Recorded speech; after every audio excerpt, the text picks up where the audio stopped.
let's talk about energy. So here's how you can use this video. Throughout this video on the slides, there's going to be text that's highlighted in green. If you're using this to take a notebook, that's what you should write in your notebook. There's also going to be blue text. These are questions for you to consider or practice questions. Now, throughout this video, there's going to be a visual code that will appear on the screen and a verbal code that will be said by myself. They can be in any order, so pay attention. Let's get started. So this one is about energy, right? This video is about energy. Now, energy is a hard concept to understand. Even someone as brilliant as Newton struggled to understand it. But here's the thing, right? You recognize energy instantly, but it's very hard to describe. So the example that I use is energy is like the color red, right? You instantly recognize it, but describe the color red without naming, showing, or pointing to an object. So think about describing the color red to somebody who's been blind their entire life. It'd be very difficult, but you would instantly recognize red. Now, also, if you think about a brick, right? It's a great example of energy, right? So if somebody holds a brick over your head, you recognize, oh, no, this could cause me bodily harm. If somebody throws a brick at you, you could recognize, oh, wait, that could hurt me, right? That's really what energy is. You recognize it instantly, but it's going to be pretty difficult to describe, right? So here's our best definition of energy. Energy is the ability to do work or cause change.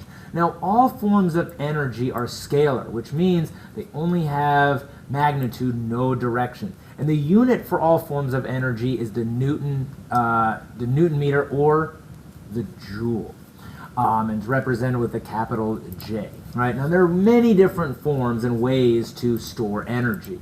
The first type of energy, once again, it's a broad type of energy, right? This is called mechanical energy. It's the energy due to the position of something or the movement of something.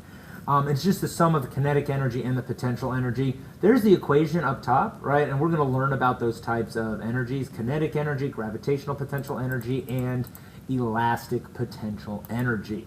Now, potential energy is the stored capacity or the stored ability to do work or cause change due to its location in a force field. So the first type of mechanical energy we're going to talk about is gravitational potential energy. It's energy stored at a height. Now, gravitational potential energy depends on three things. Number one, the object's mass, right? Two, the gravitational strength. And here on Earth, we use 9.8 meters per second squared. And the height of the object, and that needs to be in meters. So that's the equation for it: mass times gravity times height. Very easy equation to use, right? Now, gravitational potential energy does require something called like a reference point. It's also called a datum. It's just saying, hey, here's my reference. Here's where I'm measuring my height from. So you might see a negative gravitational potential energy because the object is below the reference point, but I don't have anything like that here. But just be aware that yes, you do need a reference point or a reference line, a starting point when measuring gravitational potential energy. Now, the next form of mechanical energy is elastic potential energy. It's energy stored by stretching or compressing an object. And it depends on two things. Number one, the spring constant, right? And it's newtons per meter.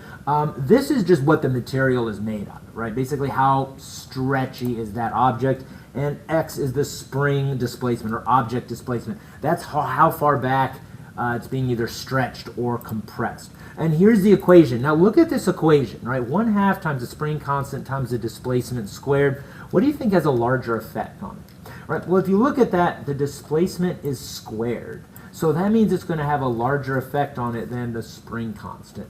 Now, this will show up more in our next form of energy. But what I want you to see, though, is down here at the bottom. When an elastic object is deformed, those atoms are either pushed together, they're compressed, or pulled farther apart. It's tension, altering the bond lengths. And that stored energy arises from those electromagnetic forces between the atoms trying to return to equilibrium. So yes, technically this energy is stored in the electromagnetic force field, right? Because those atoms want to return to equilibrium. That's how it's stored. So that's elastic potential energy. Now this question, how could a ping pong ball, right, hurt you despite its low mass? That brings us to kinetic energy. So kinetic energy is the energy due to the motion of an object.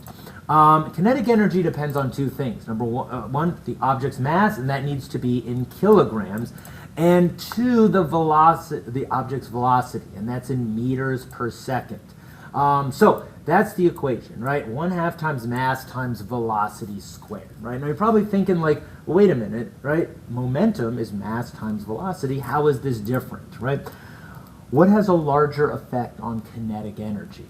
Well, if you look at that, the velocity does, because the velocity is squared. So what that means is that, and the mass is just a linear function. You increase, you double the mass, well, the kinetic energy is going to be doubled. You double the velocity, the kinetic energy is quadrupled. That's why a small moving object can have a lot of kinetic energy, such as like a ping pong ball moving quickly. That's going to have a lot of kinetic energy. So yes, the velocity has a larger effect on the kinetic energy. Now, yes, there are different types of kinetic energy, and this comes up in another form of energy. Translational is just movement from one location to another. But if you look on like a atomic level, you can also have rotational kinetic energy when you're looking at like atoms or molecules spinning, and also vibrational energy from back and forth movement. So this comes into play. So those are our three forms of mechanical energy that we're going to talk about, right? Now let's talk about a form of potential energy that is not a form of mechanical energy, right? It's chemical potential energy, and this is the energy stored in the electrical bonds between atoms. Now at this time, I'll go ahead and give you that verbal code. The verbal code is 839. Say that again, it's 839. So this is not a type of mechanical energy, right? But this is a type of energy that's stored in like the food that you eat, or the gasoline, or even in a battery, right? Like the food we eat, we break those chemical bonds, and we can convert that into other forms of energy. Now, let's ask this question here. Why is it easier to stand in the cold air than jump into cold water, even if they're at the same temperature? So you've all probably experienced this before, right? If so, you know, if you're like, oh, I'm going to take the trash out. I know it's cold. I'm in a t-shirt. I'm going to run outside real fast, even though I'm in shorts. Yes, you'll be fine with that. But falling into cold water, well, that can be dangerous. And that brings us to internal energy. So this is kind of a tricky one. Internal energy is the combined potential energy and kinetic energy of the particles within an object. It's not a mechanical energy. Now, this is an extensive property, which means it depends on the amount of the substance. So the mass or the number of particles. Now, temperature, that is the measure of the average kinetic energy of the random particles within a substance, right? So it is related to it. It's part of internal energy, but temperature is additive. That's an intensive property, right? What that means is that it does not depend on the mass, right? If I'm measuring the temperature of like water, right? If it's at the same temperature, a cup versus swimming pool, that is the same temperature. It's just the same average motion, right? Now, once again, though, if we looked at the internal energy, if they have the same temperature, they'll have different internal energy. That pool has a larger place or more places to store energy, right? I like to think of it this way. It would take more time for it to boil, right? Now, also, you've probably experienced this. You're cooking something in the oven, 400 degrees. You open the oven to check on it like a pizza, and that air hits you in the face, and you need to take a step back. You're not seriously injured from it, but if you grab that metal rack, you would get hurt because it has more internal energy, right? And that's because, well, gases, you can see here, that this is what internal energy is. All the places that you can store energy. So gases don't have a lot of places to store energy, right? So yes, it might be the same temperature, but in terms of energy, internal energy, solids and liquids have more places to store energy, right? So, and it has to do with like the intermolecular forces and those bondings that can store more of that potential energy. And also, it's also like why you're going outside in the cold, because like the air doesn't have a lot of places to store your internal energy. So it's going to take your energy away slower. But if you fall into the water, liquid has a lot more places to store that energy. It's going to take your heat away a lot quicker. So that one's a little tricky one, but that's internal energy, right? Now, the last one that we're going to learn about answers this question: how does the sun keep generating its energy? That brings us to rest mass. It's the energy stored in the mass of all matter, right? So most of the energy that you will interact with in your life originated from the sun's converted rest mass. So geothermal and nuclear, yes, nuclear is actually technically a rest mass, but it did not originate from the sun. Just to put that, and if you look at this here, right? So here's the equation, right? So E equals mc squared. That's that Einstein's famous equation. And what this is saying is that, well, you can convert between energy and mass and vice versa, right? So that's where we got nuclear fission, nuclear fusion. You're actually taking that energy and you are converting it into, or taking that matter, converting it into energy, right? So that's what like atomic bombs do, right? So you can do it controlled like a nuclear reactor. You can do it like quickly like an atomic bomb. And the bomb that was dropped on Hiroshima, killed like tens of thousands of people, and it really only converted 700 milligrams of mass into energy, right? A lot of energy is stored within the matter, right? And there's also ways to get energy back into matter. So you can see there's a clip of that. But that's where the sun does. The sun is like converting that mass into energy, right? Now, let's just talk about the law of conservation of energy, what we can and cannot do with energy. The law of conservation of energy states that energy cannot be created or destroyed, but it can be transformed or changed from one form to another. And there is a difference. And energy can also be transferred between objects, right? And when we get into, yes, technically energy changing means energy is changing location, so it's kind of the same thing as transfer. But I like to keep these up here just because like transfer, changed, and transfer. Now, if you look up here, you'll notice like here on a roller coaster, it's a great example, right? The total energy does not change, but I'm going from potential to kinetic, kinetic to potential. And here's what I like to think of it. Energy is like if you're having cash and you travel to different countries, right? So I have a bunch here. Like if you have $100 bill, you go from U.S. to Europe to England to India to China to Japan back to the U.S. Well, none of that would make you any richer or poorer. You'd still have the same spending power. You're just exchanging it for different currencies, right? That's what I like to think of as energy. Cannot create or destroy it, but there's different forms that we can convert it into. Let's just take a look at some examples, right? So if we look at a pendulum, right? If we look here, at what point is it going the fastest? The pendulum is going to be going fastest at the bottom because that's where it has the most amount of kinetic energy. It's transformed the most amount of potential into kinetic. Now it's going the slowest at the top because that's when it's transformed the most amount of kinetic back into potential. Now, if you look at this, here's how you can go from slowest to fastest, fastest to slowest, right? The lowest point is going to have the least amount of potential energy and the most amount of kinetic energy. So you just look at the bottom, lowest up to the top, that is going to be fastest to slowest. Slowest to fastest is top to bottom. And you can see this demo here, right? Without any external forces, will the pendulum ever go higher than where it started? Why or why not? Well, no.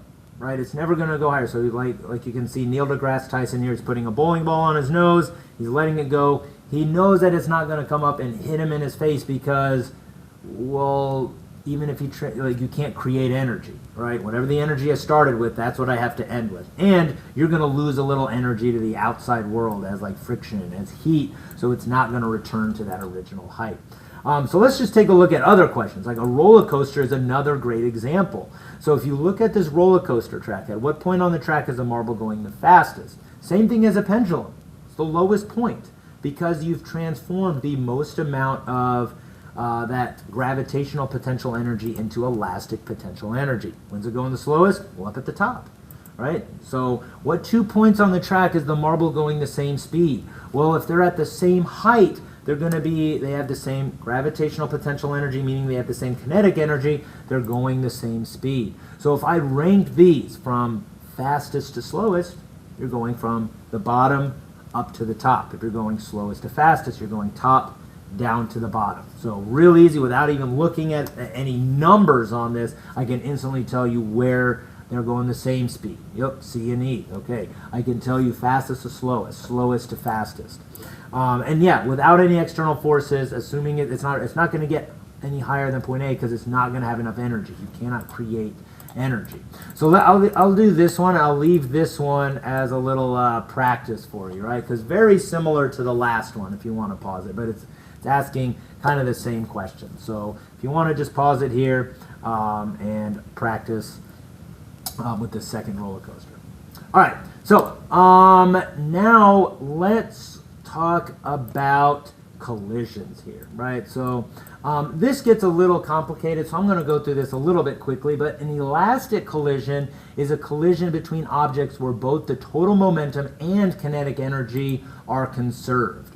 So no lasting deformation, no heat generated, no sound generated. Objects tend to bounce off of each other. Now, in the real world, there's no such thing as a perfectly elastic collision, but there are some that are approximate.